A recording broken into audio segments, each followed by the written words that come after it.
3 shots, 4 par, I just do 2. 1 putt, par 4, birdie, woohoo. New driver, info, replace, M2, par 5, fairway, what you fin do? Think I'll try to get on into, start right, good line, good view, hit Drew, shooter, McGavin, 2 thumbs that's up. Yeah, Nick Dunlap, that's what we're talking about right now.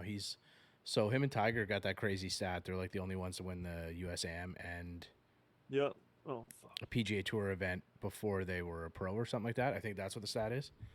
Like as an amateur. I think so. I think that's a stat, but it's like it's something like anytime where you're like the only person to have the same stat as you and Tiger Woods, that's wild, man. So pretty cool. But yeah, Nick Dunlap's so good right now. Also, so in this episode we wanted to talk about the BMW Championship because we just like reloaded the pick'em, so it's too late to get in there this week. We posted it a couple days ago, so Wednesday, but it'll be up next week for the Tour Championship. So go. Yeah, let's tease something midweek too, and just like remind people that it's gonna come up. Yeah, I'll do something on like Monday. If you're listening to this pod on the Friday when it comes out or over the weekend, I'll post something on the Monday, and then we'll have it up by Wednesday. So the idea is like right now, obviously our partners are Full Wedge Golf. You can at any time you go over to fullwedgegolf.com, use OTS for 20% off, but you can just jump in. So whether this stays with just Full Wedge or we bring in some other brands and stuff like that or whatever it may be for pricing, we'll have pricing each week. There won't always be a winner, so you got to be good. You got to be able to pick the player and their score to win, but it's free. There's like you just literally go in there and you're like Colin Morikawa minus 12. If that spikes, you spike that number, you win. And it'll be like we'll hook you up with some Full Wedge gear or gift card or something like that, so you can put it towards like your order or something, whatever you want to do. And I'm sure we'll get some other brands and stuff involved at some point too, and kind of work that out. But it's kind of cool, just a way like Bryce and I really wanted to bring it back because it's such like an engaging way to like connect with everybody. People get in there like chirping their buddies and talking to their buddies and stuff in there, so it's kind of cool. And it's all just in the comments on the post. It's nice. So I do believe, correct me if I'm wrong, but Andrew's pretty on board to have a winner, like get prize no matter what, right? Like if someone wins, they're getting something, correct? Yeah. So if they win, so right now the way we have it set up is, do you mean if there's multiple winners? No, I just mean if someone guesses right, they're getting something. So like yeah. So if somebody guesses, the player. No, I'm just saying if you guess your player and the rating score, like you're gonna get something out of it. So make sure you get your pick. Yeah, you definitely will. You will. So if by chance there's like, so think about this in the Tour Championship next week, there's probably gonna be a lot of people saying Xander, a lot of people saying Scotty Scheffler. I'm going Xander. We'll probably have a winner next week, and somebody will probably hit the score. So if multiple people do, depending on how many people, if it's multiple people, we might be able to hook up a prize for both. But if it's like 2 or 3 or 4 or 5 people have won, picked the player plus their score, we'll just do a random draw and somebody will win that way. So it's free to get in. Cool way to kind of engage with everybody that checks out the pod. So if you're listening here, look out for those posts. I'll put a reminder on each one so you can tag, send it to your buddies and stuff like that. If you're able to just kind of like, hit that little triangle or whatever, send it over to your buddies, get them in there. Just a free way to get people engaged, which is really cool, and you can win some gear. So, but yeah, with that, like the BMW Championship was pretty good, solid day. Hideki was like he's lights out, man. He started, he was 300 through 4. I think he ended 300 though. But what a day, man! What a day! It's kind of fun to have playoff golf back again. It's like a little bit interesting again. We've been like in a bit of a lull. I asked you, Bryce, because Dan Rappaport brought this up, how it's like they were in Memphis last week. There was like 6 people on the 18th green, like watching, 110 degrees. Bob Weeks posted a couple things, just like roasting out there. But the idea is that the FedEx headquarters is in Memphis, so they have it there. They're the tour's biggest sponsor. We're talking PGA Tour, but I think there is like, I see where he's going with it. I think there's like a missed, just like a group or whatever you want to call it of like fans, right? Like they had that event in Chicago last year and it was massive. Like it was just huge. Like you look at the crowds there and it's huge. And like New York doesn't really have an event anymore. Like there's major championships at Bethpage and stuff like that, but like not that many New York events and stuff. So the East Coast kind of gets missed. And I think that was the point, is that's where like a lot of golf fans are. And there's like this great opportunity to capture and incentivize people to watch right now, because as soon as like football starts back up, hockey, you're competing with like so many sports, right? Yep. right now you got like baseball and, you know, baseball fans are baseball fans. There's baseball on every day. So when golf comes around on Thursday, like people are looking forward to watching it. So I think that's where he's going. I kind of like that take by Rappaport, and I think it's a good Yep. idea to maybe look an opportunity to like look at scheduling and stuff for next year. But I'll tell you what though, I love this tournament. I absolutely love this tournament because yeah, it's in Denver. It's the high elevation. You're watching guys just roast the golf ball. Like on 14 today, Nick Dunlap, who's been playing phenomenal. I touched on it earlier when me and Mac were talking. Um, he hit the ball on 14th par five. He hit the ball 403 yards was his drive, yeah, and then he hit an 8 iron or he hit a 7 iron from 247 onto the green. it's wild. And like, I just like, I mean, obviously it's nothing crazy because it's elevation, but I just think it's cool to see guys hit different numbers and have to adjust to the elevation and have to like take that one extra step into every shot and that pre-shot routine to kind of add those things in. I just think it's cool to watch. Well, it was really cool. Like Xander was on 16 today, and I would clip it, but we can't because the PGA Tour. I did that one time, and they kind of like riffed the pod. I had like an intro, that Tiger Woods intro, that was like with him and Phil Mickelson. I think that was at Bethpage, and like the lady was like talking about all Tiger's accomplishments, and then Phil kind of hopped in and was like, all right, and everybody like laughed. It was a good one, and then like somehow the PGA Tour found our little pod and nerfed it a little bit. So, but there was like a time where Xander was on a time. He was on the 16th hole. I can't remember his caddy's name. Oh, Austin Kazin, right? Is that yeah. So him and Austin were on the 16th hole. They look kind of similar, honestly. Yeah, and he said, "So what is my like stock 9-iron here?" Like meaning in Colorado and stuff like that. And so like that's how they started their pre-shot routine, which I find like the pre-shot routine between a caddy, like seeing like Scotty and Ted Scott and stuff like that go through like their pre-shot routine is so cool to me.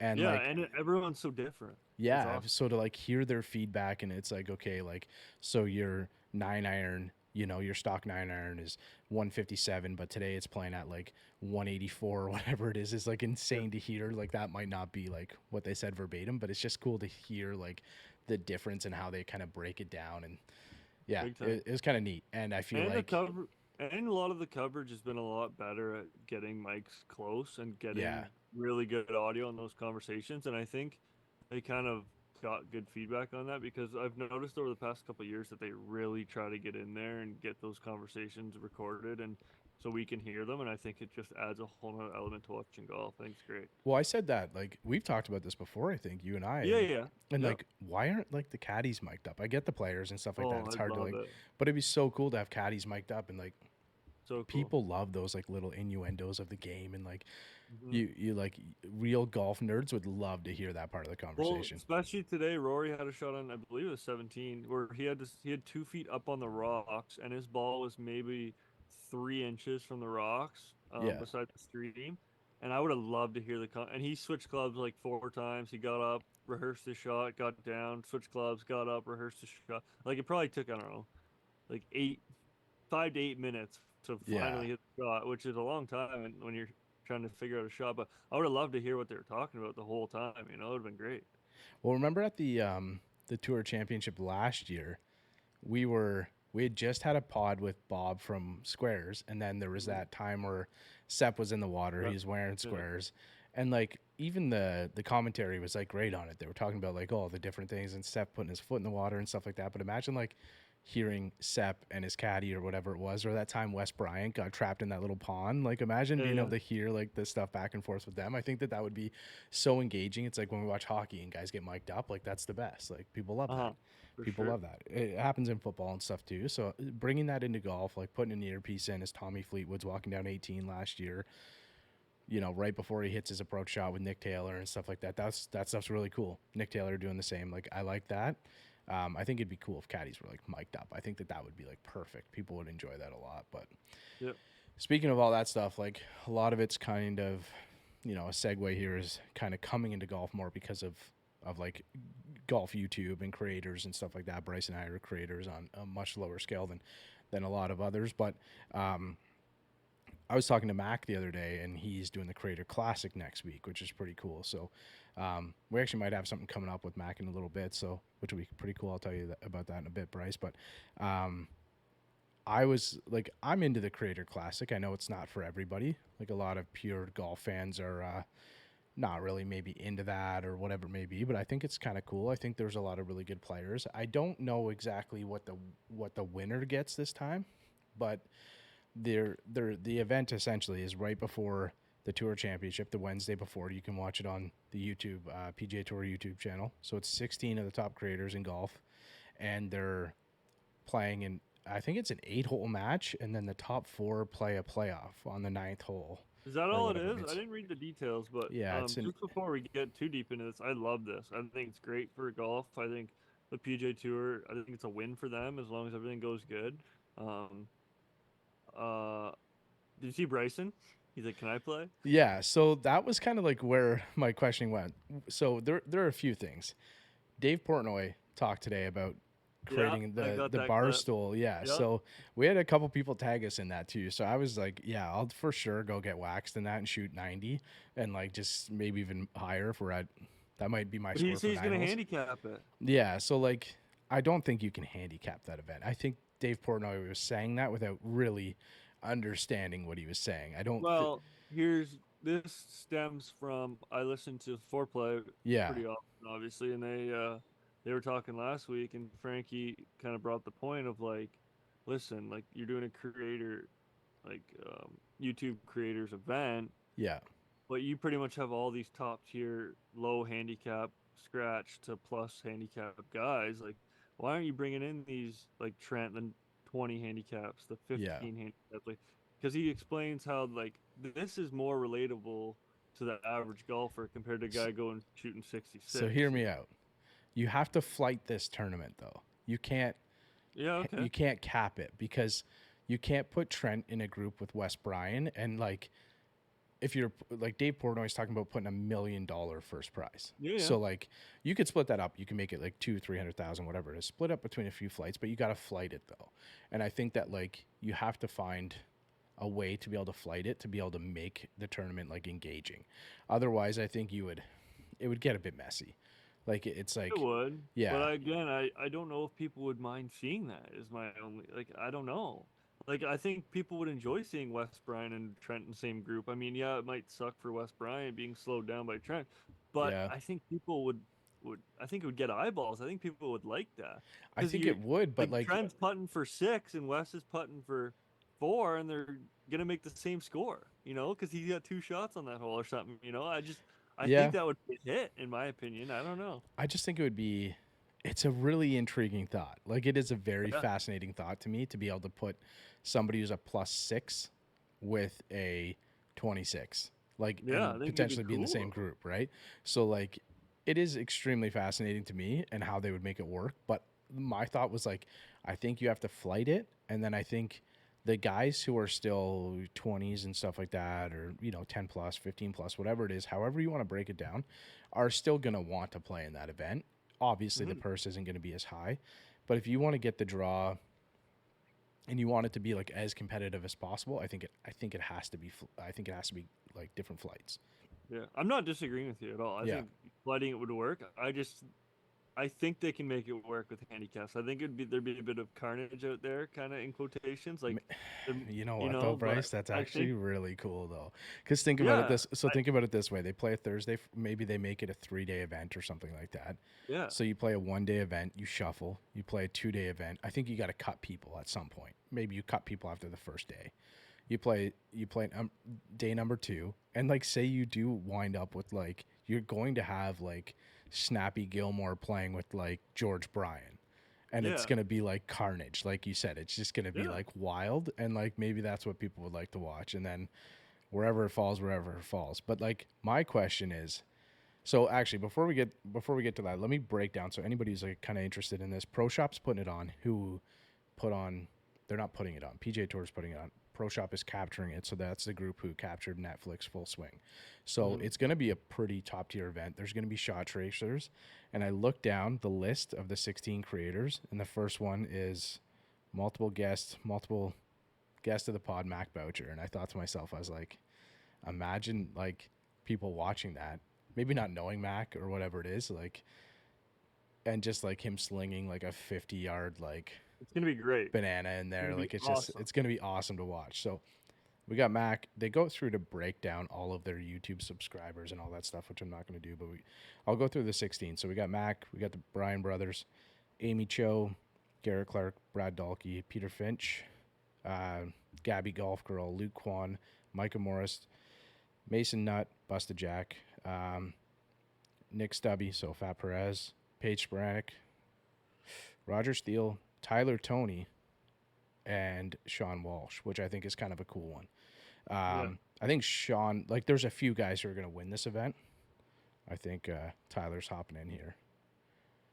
Oh, is he perfect? I told him to kind of keep it quiet for now while we finish. Yeah, so let me just move this this around. But so I think, like, obviously, I don't know what the winners get in this one, but there's a few people like right away who stand out, like Sean Walsh and Luke Kwan, Peter Finch, Brad Dalkey. Mm-hmm. And then obviously I think Garrett could even, maybe if he puts a good round together, he'll be there. It'll probably be Wes or George. Like they would have kind of as leading up to them. So, but I think it'll be pretty cool. I think it'll be a pretty cool event. I think that's like going to be something that interests a lot of people to see them playing, like where they're playing the Tour Championship. And like you said, it's kind of gold for the PGA Tour because it's kind of you can't miss, really. Like you can't miss at all. It's such a cool event. I think it's so cool to like be able to see people who we like relate to, we watch on YouTube, and they're going to be playing where they're playing the Tour Championship, which is awesome, which is really cool. But yeah, that was kind of the thoughts on that. We can sort of wrap this one up quick. Bryce and I want to give a little teaser to this weekend, or yeah. So that's what I was gonna say. We actually have a meeting here, which we don't have many of these things. So we got a little meeting to plan. So I'm gonna head down to Michigan. We're gonna play a little golf together, try and get a pod in. We're still working on a couple of things, so we don't know anything concrete, but we mentioned we might have Andy Walker on and stuff. So I gotta try and get a hold of Andy. So see if we can get that worked out. But yeah, what else are we doing, Bryce? What else we got worked out? Yeah, we're hooking up. Well, what is concrete is we are playing. Mac is coming down here. We're hooking up with Tyler from Orbital Golf. We had him on, a few months ago now, but great guy, awesome company. We're going to feature him in one of the pods and hopefully get the pro of the course that we're playing. Pretty good, pristine course that we're going to play. So hopefully, I think we got full permission to video out there. So probably get some clips out there, but stay tuned. It should be some good stuff. Yeah, it's coming together quick. Like we're recording this on Thursday night, so I'll be leaving on Sunday morning, probably at like 4 a.m. or something like that. But like, yeah, we'll put together something. We'll get something going, I'm sure. It'll be a good time. Tyler's in here. So people can just see the iPhone part of the screen. Yeah. But yeah, so maybe in the coming weeks or something we'll have an update with Tyler from Orbital and stuff. And it'll be cool to just have a live one where we got a mic in front of Bryce's face live, which will be nice. My first live. Yeah, that'd be pretty good. So the live ones are always pretty fun. So quick one here though, but yeah, watch the Creator Classic. I think it'll be fun. If anybody has any feedback, let us know. And then if you're still make following sure you get us, into the pick'em next week too, if you didn't this week. Yeah, so if you missed it this week, it will be posted in our stories, stuff like that. If you go into like the highlights on our page, you can probably find it. And then yeah, just like turn on notifications, whatever that stuff is that you got to do, and you'll be able to just join. It's free. Get some full wedge gear. Some of this kind of stuff. This stuff right here, if you're watching. Oh man, I'm lagging a little bit, but yeah, we got some hats and stuff. You're moving like a cat there. Like I know. Cat like reflexes. I know. I'm lagging a bit. It's just moving too fast for the screen. But yeah, so at OTS Golf, if you're not following us, go follow us there, and then yeah, you can hop in. All right, let's cap this one. We'll see you guys next week. See ya. He's out in my ball in the course, so I tee up. I lose a ball and I re-up. I miss a fairway, I probably end up in the ocean or maybe the beach. And I'm on a par 5 and I'm finna go reach it. Second was blind, I ain't see it. Feel like it might be an albatross. Worst case scenario.